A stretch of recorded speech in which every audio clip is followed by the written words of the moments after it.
I'm Jenny-Jaymes and my sidekick, Christian Cano, partner in crime, is coming up next.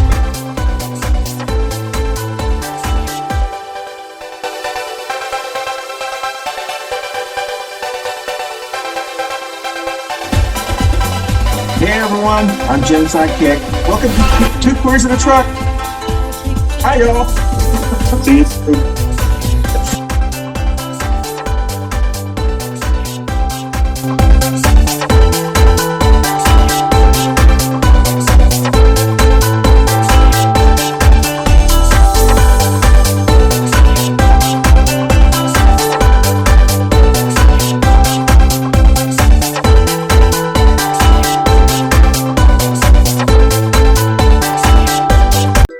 Good morning, everybody. It is Two Queers in a Truck time, and it is gonna be August 14th. If you're seeing this for the first time, with Christian and Jenny, and gosh, we're right on top of a lot of things going on in the world. You don't even know where to begin. Honestly, with times like this. So we'll jump right into it. We literally live in very interesting times, and locally, if for people that don't live in the greater Charlotte area, one of our biggest summer events of the year, which is Charlotte Pride. We do our Pride during August for a lot of reasons, including NASCAR. They do a big outdoor event in our downtown area. And so the city of Charlotte prefers us to do it in the third weekend of August. So that's coming up this weekend for everybody that is listening to this now. And it's open to the public. It's a lot of fun. They have kids stuff, family stuff, adult beverages, regular beverages, and dancing clowns and more.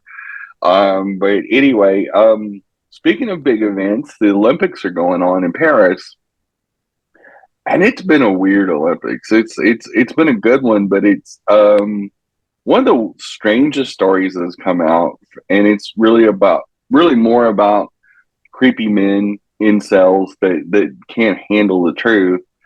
And Olympic volleyball players, according to IOC, are allowed to wear yoga pants now, and they used to have to. For the women, they used to just were only allowed to wear like swimsuits, like bikini bottoms, and so a lot of them are choosing to wear the yoga pants for a lot of reasons: the sand, the sun, everything. The yoga pants are just more comfortable. They're more reinforcing, and of course, the perverted, creepy old men are complaining and going, I waited 4 years just to see women in pants, and they're all throwing their little fits. And I think, what a point of privilege that you sit around. That's even noticeable. I'm not going to watch women's volleyball because of their bikini shorts. I'm going to watch it because I like volleyball and I like the strategy of volleyball. And I've played it recreationally and think it's an amazing, wonderful sport and how athletic these women are. But it tells you why they watch it. Yeah. Anybody that's going to sit there and complain and get on the social medias and the interwebs and throw their little bitch fit about women choosing what to wear. They should have a say in what women wear. That's none of your fucking business. Let's just start there. Let's just start with mind your own business. If you don't like it, I don't know, go watch something else. But you keep outlawing porn, you keep outlawing all this stuff, you keep saying this is a problem and this is a problem, then you make comments like those. I then wonder why people don't trust creepy straight men. And made your bed, now you get to lay in it. Hey, Jenny, do you think that's a generational thing? Nah, because it's young men are saying that too. Oh, okay. Yeah, I don't know who hurt all the straight men out there, but boy, they sure do get butthurt about a lot of things. I mean, whether it's Olympic boxers, whether it's volleyball players choosing to wear their own attire. Women are too are too slutty, or they're too modest, or they're too fat, they're too skinny. Mm-hmm. Yeah, it seems like women can be or too much of anything. Yeah. I guess unless we wear a burqa and Mm-hmm. a sack of potatoes outfit, we I don't know. It's very bizarre, but it's not a generational thing, because a lot of these people commenting on social media are young men under 30, and they sound just as creepy as the creepy old men in the park. No, exactly. That is, you're exactly right, Jenny. Because that is. So, I'm sorry to interrupt you, but that's creepy that someone in 2024 would act like this is the 1950s and they're looking at a Sears robot catalog. Mm-hmm. You know what I mean? Or With Sports social media, Illustrated. I mean, there is worse dressing on the Real Housewives. Yes. You know what I mean? As far as and on top of it, as far as more tantalizing dressing. You know what I mean? Correct. And I looked at the pictures, because comes from a news article, and the yoga pants are very tight fitting. There's, it's yoga pants. Yoga pants are designed to be stretchy but form fitting, because, and these women are all insanely, if you've seen women volleyball players, they're all tall and thin and insanely athletic, because you got to cover a lot of ground in the sand, no less. So you're running in the sand. It's not the easiest thing in the world to do. For anybody, and anybody that's ever played beach volleyball should realize that. And these are world-class athletes we're talking about. And you would never hear this about men. You never hear this about men's sports uniforms. It's always about the women, what they're wearing. And I'm like, wow, that's this full-blown misogyny and creepiness on display. Yeah. And you see it with MAGA type men and incels and proud girls, and they're mad that if men dress like women and perform and drag, they're mad about that. They're mad about bikini bottoms not being worn, and they're always just seem to be mad. That seems the common theme of all the common threads, is they all seem to be, they just need their little pacifiers. And they're throwing their little fits, and they're just a bunch of sissies and cucks. Anyway, it seems like MAGAs do the dividing, and it kind of segues into a thing. I read an article the other day that they want to pit people queer against straight people. They want to pit black versus white versus brown. They always want to divide us. And, they say that we're more divisive, that we've gone too far left. But truthfully, the Republican platform, they whisper in white men's ears, those poor brown people and those poor black people, they're trying to take your shit. They're trying to take your jobs. They're trying to take your money. They're trying to take your kids. They're trying to take your women. They're trying to take you, they're trying to replace you with brown people, poor people from El Salvador. So if you have a shitty job and you get replaced by somebody from El Salvador that doesn't even speak English,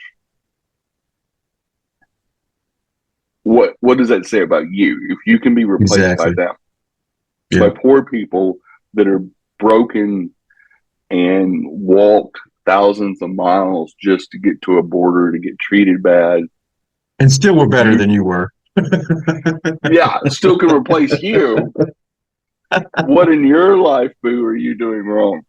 Exactly. And in the same way, with affirmative action, and like the lie that black people can only get in Harvard because they're black. They don't earn it. And these white people, they not only act entitled, but they also act like they've always earned it. Yeah. When they're really saying, because I'm white, I automatically earn everything. And there's the struggle bus right there. And you and I've seen that. Yeah. You face bigotry every day from white, incel MAGAs that never accomplished as much as you have in your life, Christian, as a person of color, as a proud Tejano, you get that pushback all the time. I've seen it. I've had the front row seat of people being an asshole about who you are, and of course, they're usually white dick bags that usually haven't accomplished things in their life. So the only thing they can put somebody down for is their heritage, their ethnicity, and their race, which is coming up front and center because of Vice President Harris, mostly. Yeah. And it's been a running theme, especially with the MAGA movement and all the hate that they project. And not if they aren't being anti-Semitic, they're being misogynist or homophobic or transphobic, and they just run from fire to fire to fire, setting these fires and dividing our country. I then wondered why violence exists. And I'm going, I mean, your language is violent. Like you create and sow hate. What do you expect? Poor little Trumpkin got shot at, didn't even get shot, wore a big old, maxi pad on his ear for a couple of weeks, and magically it healed really fast because he ain't wearing it anymore. And which I've never seen a gunshot wound, especially to an ear or to a head, heal that fast. It's kind of a miracle. And that his whole ear is there. Yeah. Like nobody's talking about the fact he's walking around and that whole ear is there. No stitches, no nothing. There ain't a fucking thing wrong with his ear right now. He got scratched by glass and metal and not a bullet. Is it crazy, Jenny, that only happened 2 or 3 weeks ago, right? Yeah, when was that? Just a few weeks ago. And no one cares. And as of today, no one cares. No. That shows you how hated he is and how much of a dick he is, that he couldn't even let us be sympathetic to him because he was such a dick by wearing the big bag, and then immediately start talking, hateful things. And people have subconsciously gone, well, now I know why I don't care. Yeah. Screw him. Yeah. And I don't blame them. They've created that divide. Yeah, exactly. That most Americans could care less what happened to him. I mean, they were cracking jokes, assassination jokes, right away. Yeah. I was posting the Alec Baldwin memes right away. Exactly. I wouldn't have missed. And we didn't do that after Reagan. Whole country gasped, whether you liked him or not. I didn't like him, but we still ooh, it's the president. He got shot. Yeah. We definitely didn't do that with Kennedy. There's people still mourn Kennedy's assassination even today. For a lot of baby boomers, that was a childhood trauma, seeing the president's face blown off. Dear God, but with Trumpkin, I think in part of it, and maybe this is because we really don't see him as presidential. We see him as the clown that he is. Exactly. So, and he's dehumanized himself. He's so dehumanized others. We're like, nah. I'm not mad about it. We could care less if he craps his pants or falls down a flight of stairs or looks like the bumbling idiot that he is. But that is up against our second break, and we'll be right back with some more Two Queers in the Truck. Hey, y'all. Thanks for watching Coffee and Pandosi, but I wanted to talk about something personal. I have started a company with a business partner of mine called Java Notes Records.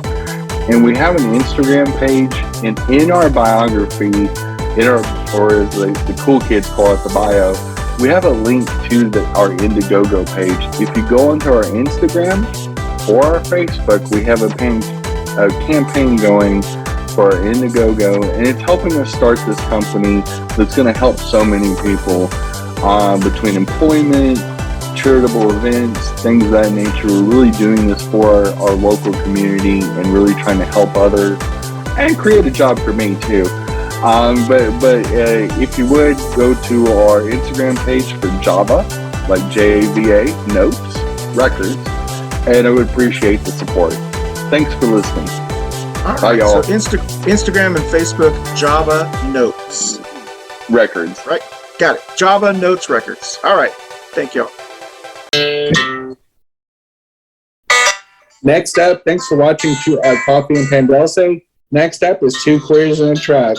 Stay tuned.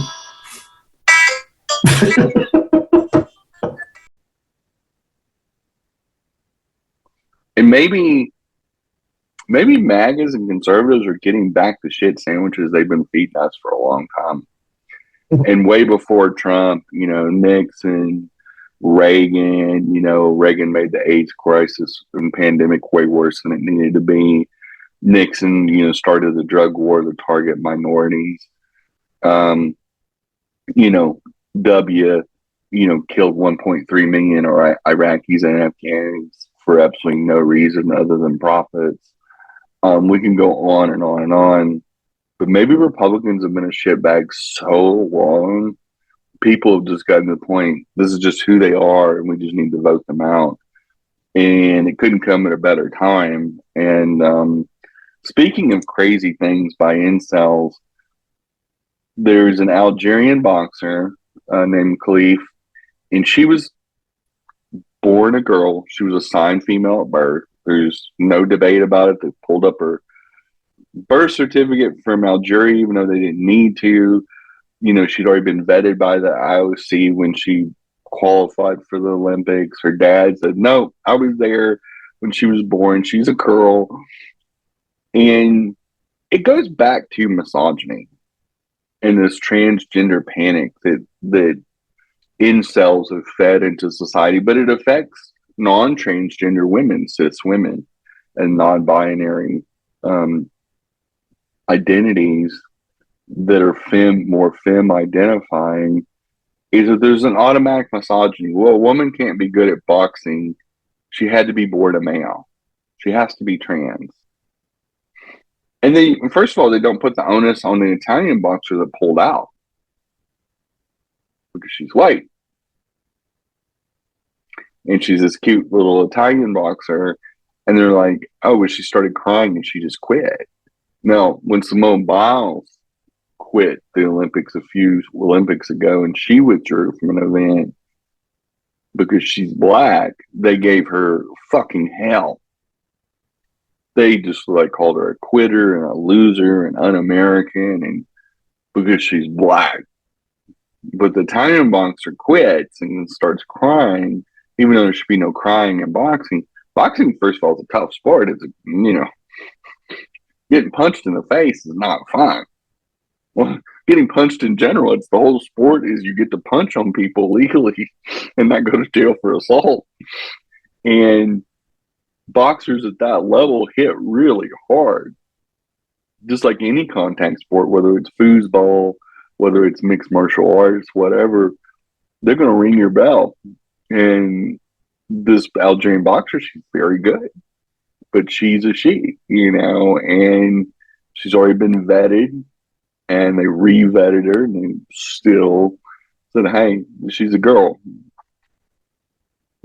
She may have some genetic things that makes her produce a little bit more naturally occurring T, but a lot of people don't realize cis women produce both estrogen and testosterone.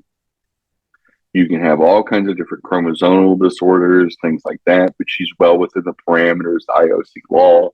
She's not doping like, I don't know, Lance Armstrong did, the dirty cheater, the Uniball, dirty cheating Texan, but because he's white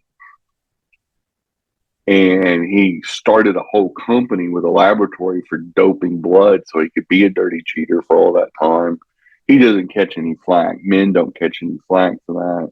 But somehow this woman has to be a man. Women have to be a man. They accused Michelle Obama of being trans.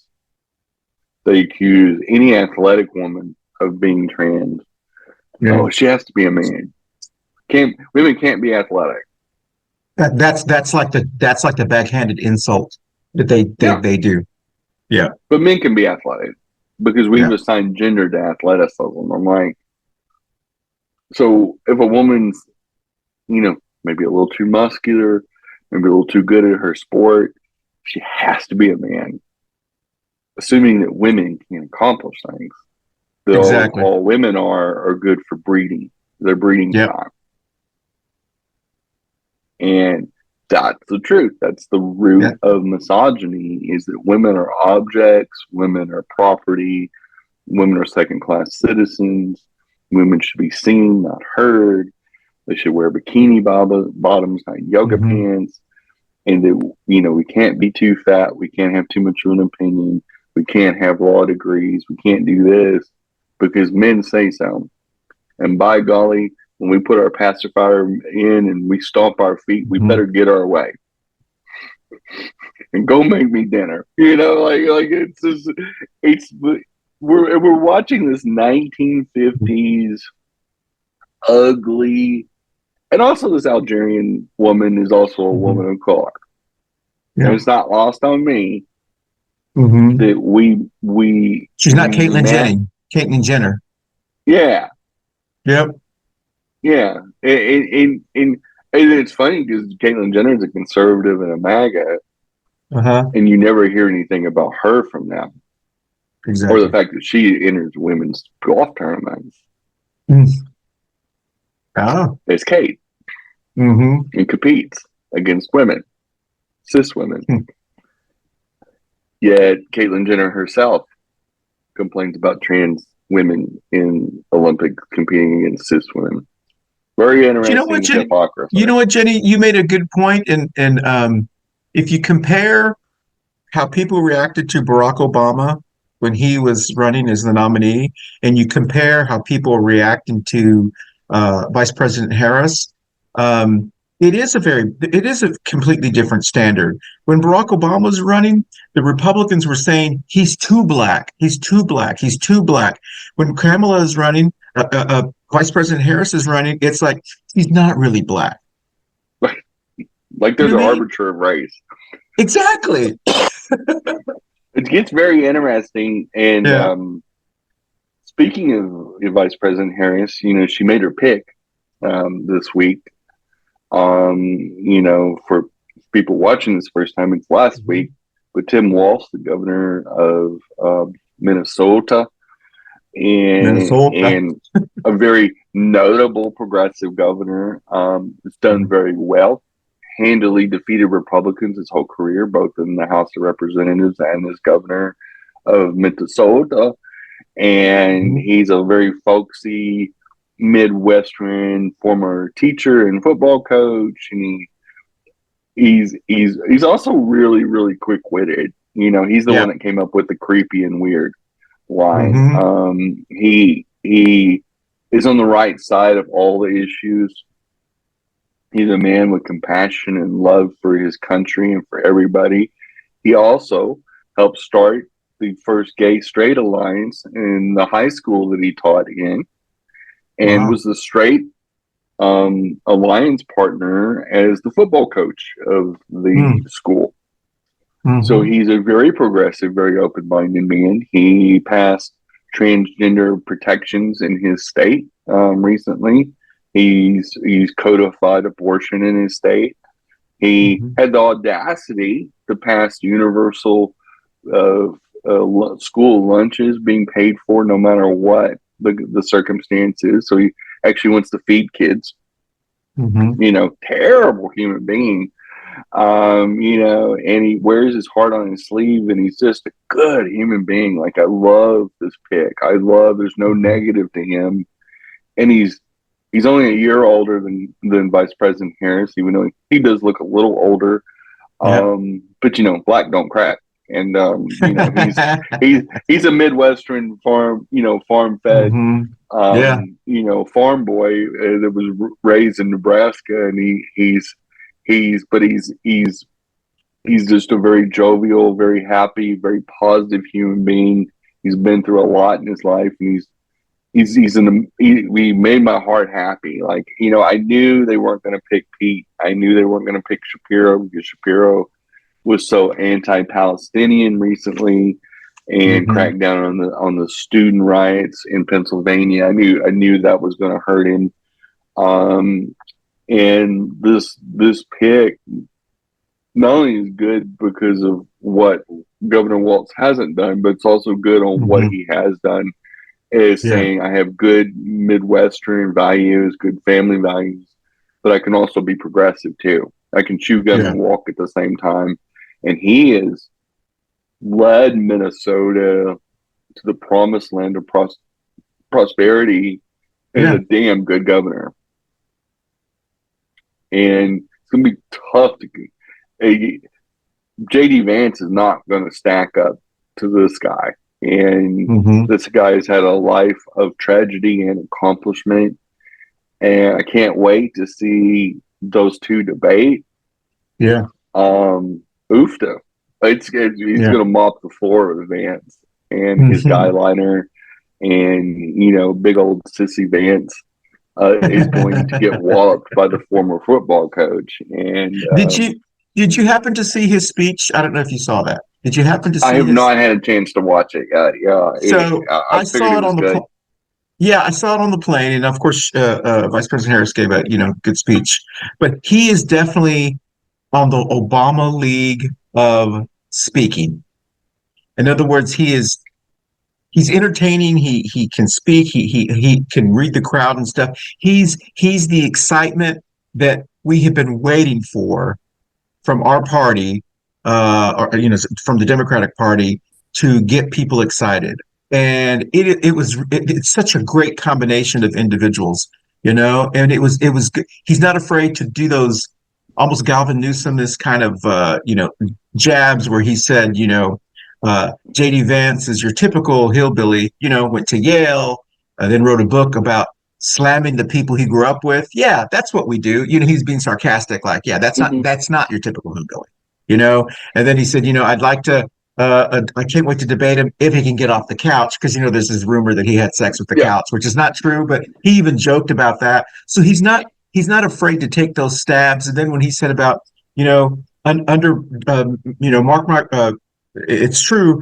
under Trump, crime was up, and we're not even including the crimes that he committed. And it is like, I can't believe he said that. That's stuff that we've been wanting to say. He is really, that's, he's saying stuff that I think we want to hear, because we're not used to it coming from Democrats. We're used to that kind of, Yep. those little zingers coming from Republicans. So you're right. And Yep. it's hard. It's going to be hard for people to label him as this really progressive when he's like your everyday coach football kind of guy. Yeah, he's not a slick Willie at all. Exactly. He doesn't look like a slick Willie. So in perception is reality in voters' minds. Yeah. But we are up against our second break, and we'll be right back with some more Two Queers in a Truck.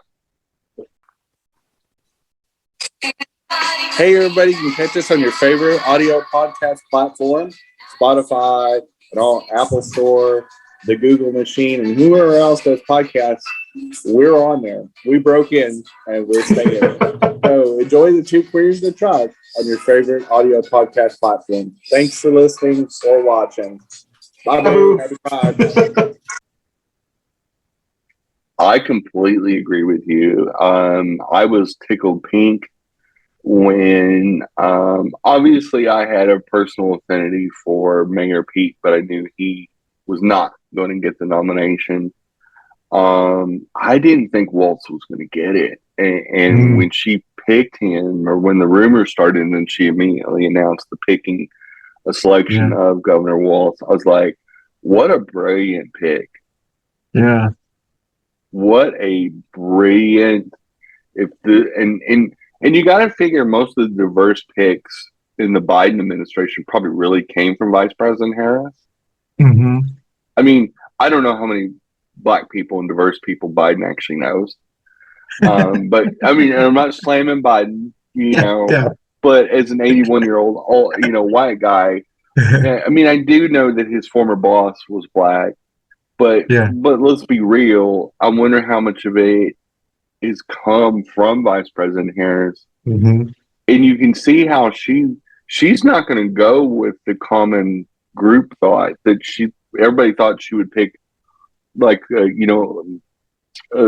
kind of a slick Willie, like a Pete or a Shapiro or a Newsom, and she shocked the world. She picked Walz, like this kind of a chubby, folksy, nerdy looking football coach from the Midwest. And you're like, wow, granted, he's a white guy. But when you peel back just that identity and you look at the fact that when he was 19, his dad died of cancer, that he served our country for 24 years, including doing some tours of duty. He's a football coach. But yet he still had the courage to start a gay straight alliance in the high school he taught in 1999. Not 2014 or 2016 or after this is before social media. He was doing this kind of shit before social media, when it was more prevalent and where you kind of go along and get along. This guy was doing trendy things before it was trendy. This guy has some guts and he has some substance to him. A total opposite of Vance. Exactly. And the couch cushion fucker. And I absolutely am in love with this pick. I'm absolutely enamored with the first major decision of Vice President Harris's soon-to-be presidency. And if this is a snapshot of how she's going to lead, we're in for a great president. We're in for a phenomenal presidency of dynamic, powerful, thoughtful, meaningful, amazing president. And I'm just insanely excited. And it does bring me to topic 5, which is, did we really support Hillary? And the only reason I bring that up, did we really support Hillary? And I'm glad we're coalescing behind Vice President Harris. But I think we kind of dropped Hillary in the shit bucket a little bit in 2016 because we were so gutless and we wouldn't coalesce behind her because we thought we had an opinion about who she was and who her husband was, and let rumor and innuendo and ultimately misogyny decide who wins the presidency. And we failed our country by picking a rapist over a woman that served our country for 40 years. And I'm glad we're not going to, I'm really hoping history don't repeat itself and we do the right thing and we turn out and turn up for arguably the potential of having one of the greatest presidents of our lifetime. And Vice President Harris. I think she's going to be a good one. I think she's going to be the kind of sequel that, a Biden term number 2, but the Vice President Harris edition. And I think we're going to see the best of Harris and the best of Biden's world. And I think Walz is the perfect vice president for Harris. The fact that he will bring even more compassion and more progress to the executive branch. I love the fact that he'll be in a Senate and be able to preside over the Senate.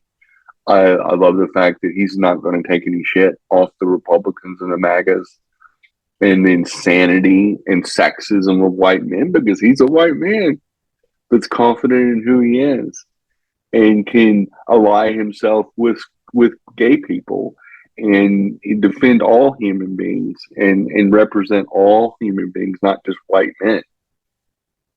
And he can see past skin color and gender and sexuality, and he supported all communities in his tenure as governor and as a House of Representatives bill, and has taken MAGAs and extremists head on. He is not afraid. And Hillary maybe always didn't do that. And maybe that's why we quit on her. I think we really missed out on a good president with her too. We definitely ended up with the worst of two choices. And thank God Biden had the courage to quit. Yeah. And step aside for another generation. Mm-hmm. And did the right thing. Biden ultimately is one of the heroes in the story and is not getting enough credit. But what a heroic thing. The way he's ending his career, the way he's going to retire, gives me more. I'm more proud than ever of Joe Biden. Like, what an amazing man to have been through what he's been through and fought so hard in his life and survived so much by losing 2 different kids to death and his first wife to death. And so much of what's going on in his life that he has another child that struggles with addiction, as many families, American families have, including my own family, has struggled. I've lost many of my family members to addiction. Many people in America, including where J.D. Vance grew up, lost them to meth addictions and opioid addictions. Many families are facing the cruelty of opioids right now with fentanyl. But the 6th topic isn't about that. It's Pete's too gay. Kamala's isn't black enough. Vance is too much of an angry white, childish misogynist. And the fact that Vance is saying that childless women are sociopaths, that they're childless cat ladies, that somehow your only value is just squirting out babies, is just disgusting. And it always seems like we're not enough or we're too much. And including everybody. Biden's too old. All of a sudden, Vice President Harris is black, according to Trump. Like, Trump is an expert on skin color, which is ironic because he paints his on every day. Exactly. It goes through Earl Shive's painting booth and gets painted up as an orange mango, the mango Mussolini. It's just the audacity. And the fact that Trump's just a big, fat asshole. He looks like a pig's butt. But you know what, Jenny, what J.D. Vance said about, women, childless women are like angry cat people. What he said was, my understanding is, not an uncommon thing for evangelical Christians. That's really what they believe amongst each other about people who don't have kids and people who are step parents also. They really believe that if you don't have kids, if you don't produce your own child from your own body, whatever, that somehow you are subcategory because you don't have a vested interest in the future. That's what they believe. It's a warped way of thinking, when in fact we care more because we don't have kids, and so we are paying for other people's kids. You know what I mean? And so it's a very warped way of looking at things. But what he said, I'm not surprised, because there was a person who ran for Charlotte City Council. School board at large. I remember the lady who spoke at the GOP convention. It's from Charlotte. Remember we had her, Annette Ambrose, or not Ambrose, but Annette, what's her name? She made the same comment on social media when I was chatting with her about, she was like, well, do you have children? I said, no. Well, then I'm not sure that you have it. I'm like, well, just because I don't have children doesn't mean that I don't have an invested interest in the future of, because I'm paying for them. Because the option is, then you only pay, then I shouldn't pay taxes for your kids' school. You know what I mean? But I didn't get it until he said it. That is this belief between like evangelical Christians. I don't know where they get that belief. It's some myth they share with each other or whatever. But I'm surprised that I'm not surprised, because it is one of those things that they believe that is amongst themselves. And it's a warped way of looking at it. So I'm glad that he said it, because now everyone can finally get to notice that's just a warped way of looking at things, 100%. It's a 1950s breeder mentality. Exactly. You have to kick kids out like a Pez dispenser, like that 20 kids or 19 kids and counting family. Exactly. That the older kids and the older boy end up molesting the younger girls. But we won't talk about that. We're going to talk about the fact that this woman destroyed her uterus and her body to kick out 1920. How many kids those people have, the Duggars? Yeah. And it's this extremist, crazy, weird. It's very weird. It's very weird, not in a cute way or a quirky way, but it's not in an eccentric way, but just weird and creepy. Exactly. That women are only good for breeding. It's insanely misogynistic. And you would think in 2024, after all these glass ceilings have been shattered, that we wouldn't be having these conversations. But in 2008, some people questioned Obama's citizenship and where he was born, because he was born in Hawaii in a time when, birth records, he was born in Hawaii before Hawaii was actually a state. It was just a territory. Sure. And but it really was because he's black. Yeah, exactly. White guys never have to go through that because it's automatically assumed they can't be born in France or Canada. Yes. Because they're white. They're American. That no white people ever come here again. We stopped at the Mayflower. Like somehow. Yeah. Like, no, we've had people, including my white side of my family, came over in the 20th century. So like I'm the granddaughter of new arrivals. And so I'm just like, I hate to break it to you, but white people are still coming over here too. For the land of opportunity, honey, and milk. So, you're full of crap, basically. That it's not just brown and black people and everything in between. This reality check, which is ironic that Vance is married to a person of color. Exactly. Yeah. Let's not lose that. Wow, and his kids are mixed race. Just gotta love the deliciousness of that. But that we are out of time. My last timer went off, and we will dance on out and dance on down the road, and we'll see y'all next week. Thanks for listening. Bye, boo. Bye, y'all. Bye, boo. Happy Charlotte Pride. Happy Pride. Hey, y'all. Thanks for listening to us every week. And be safe out there. Again, it's summertime. Weather's been crazy. Hurricanes, bad weather, storms. And happy Pride for local Charlotte residents and people coming to visit. Charlotte Pride is this weekend. And we will be out there in full force doing the VIP thing and a few other things. So thanks for supporting the show. And we will see you next week. Bye, boo. Bye, boo.